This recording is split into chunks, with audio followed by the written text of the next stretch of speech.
एक बार रमन जब अपने ऑफिस से आ रहा होता है। अरे पल पल न माने टिंकू जिया, अरे टिंकू जिया, अरे मेरा जिया, आज इश्क का मंजन चखूंगा पिया। गड्डी चांदी अच्छा लगा मार दी। तभी घर पहुंचने से पहले ही उसकी गाड़ी अचानक खराब हो जाती है। वो फिर बस का इंतजार करने लगता है। तभी उसे एक बस आती दिखाई देती है और वो खुश हो जाता है। रमन बस में चढ़ जाता है और टिकट नहीं लेता। बस में भीड़ होती है तो रमन सोचता है, मैं आज टिकट नहीं लूंगा क्योंकि बस में भीड़ बहुत है, किसी को पता भी नहीं चलेगा और मेरे पैसे भी बच जाएंगे। किसी तरह जब कंडक्टर टिकट के लिए पीछे जाता तो रमन आगे आ जाता और कंडक्टर के आगे आने पर रमन पीछे चला जाता। इस तरह वो टिकट ना लेकर बहुत खुश था। कुछ देर बाद रमन कुछ अजीब सा महसूस करता है, जैसे उससे कोई डरा रहा हो। उसे डरावनी सी आवाजें आने लगती हैं।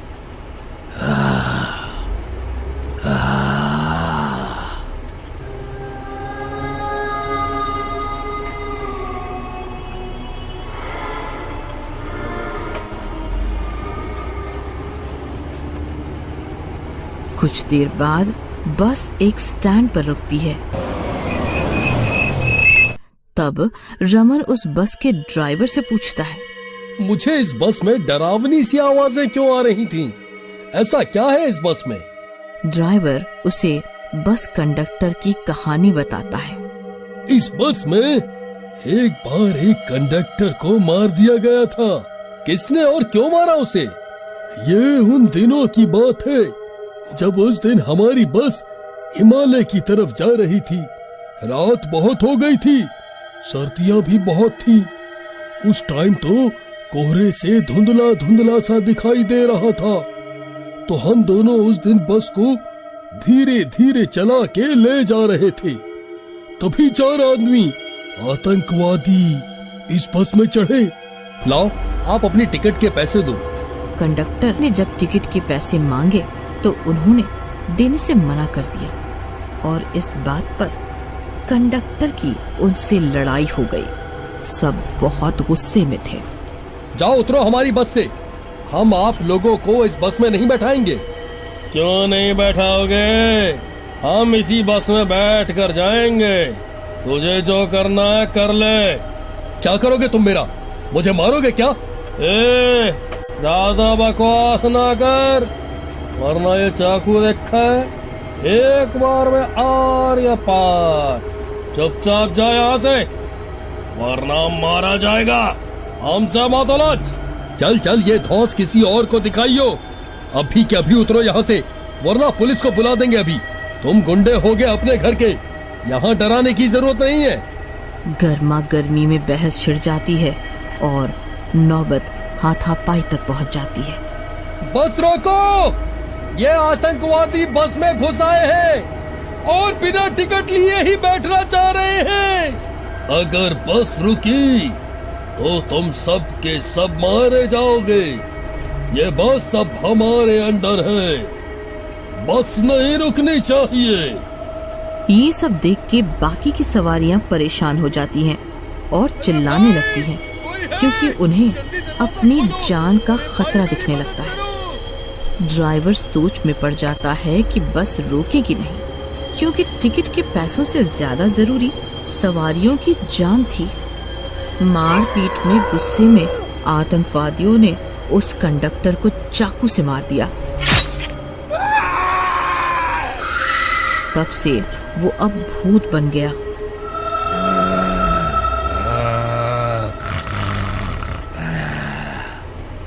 और तब से उसकी आत्मा इस बस में रहती है।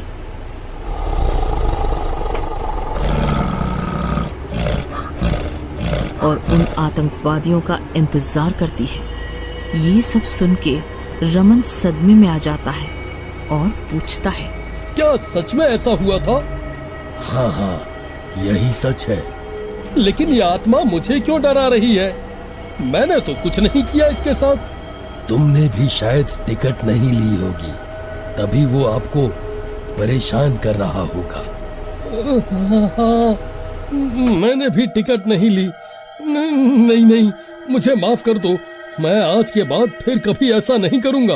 हाय राम, आज तो बच गए। कुछ दिनों बाद जब वो भूतिया बस वहाँ से निकलकर जाती है, तभी वो 4 बदमाश लड़के उस बस में चढ़ते हैं।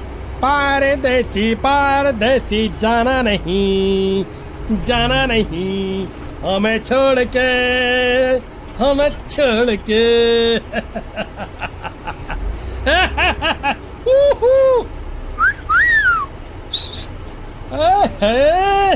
और बस में बड़ा ही शोर शराबा करते हैं, हंसते हैं और सबको परेशान भी करते हैं। लो भाई, आप चारों भी टिकट लो और उनके पैसे दो।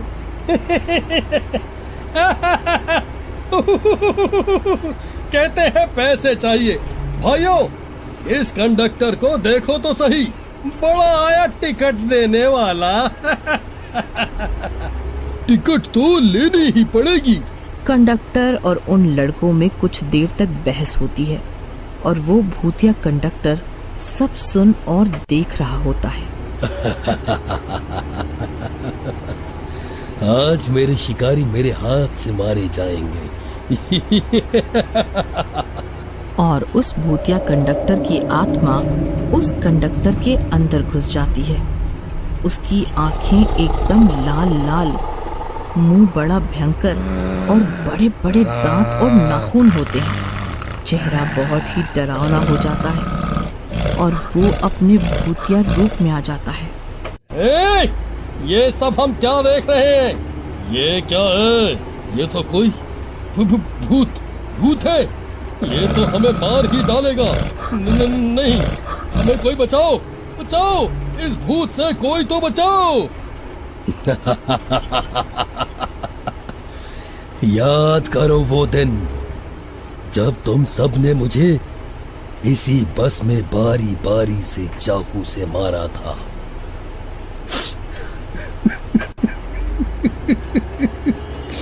क्या कसूर था मेरा?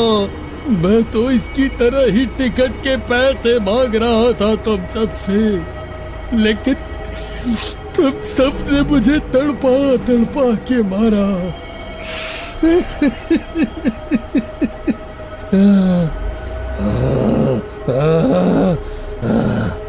आज मैं तुम्हें जिंदा नहीं छोड़ूंगा। नहीं, ऐसा मत करो, हमें माफ कर दो। हम फिर कभी भी ऐसा नहीं करेंगे। अब तुम सब मुझसे बचकर कहाँ जाओगे? भागो, कहाँ भागोगे? नहीं जाने दो, हमें छोड़ दो।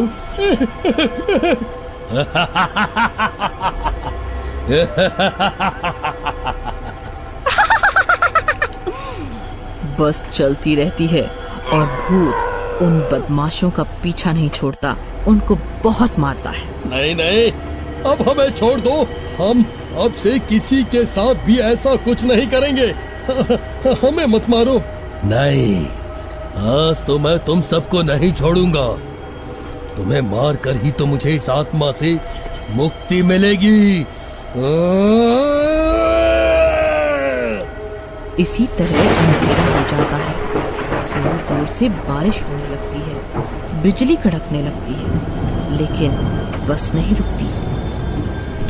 वो अपनी रफ्तार में चलती रहती है।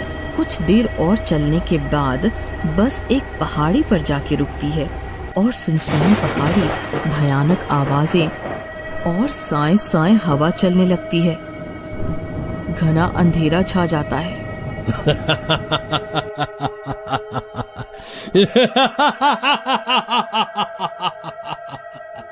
और उस भूतिया कंडक्टर की आत्मा उस बस कंडक्टर के शरीर को आजाद कर देती है और वो बस कंडक्टर भी बहुत खुश होता है और वो बस भी भूतिया कंडक्टर की आत्मा से मुक्त हो जाती है और सभी बहुत खुश होते हैं।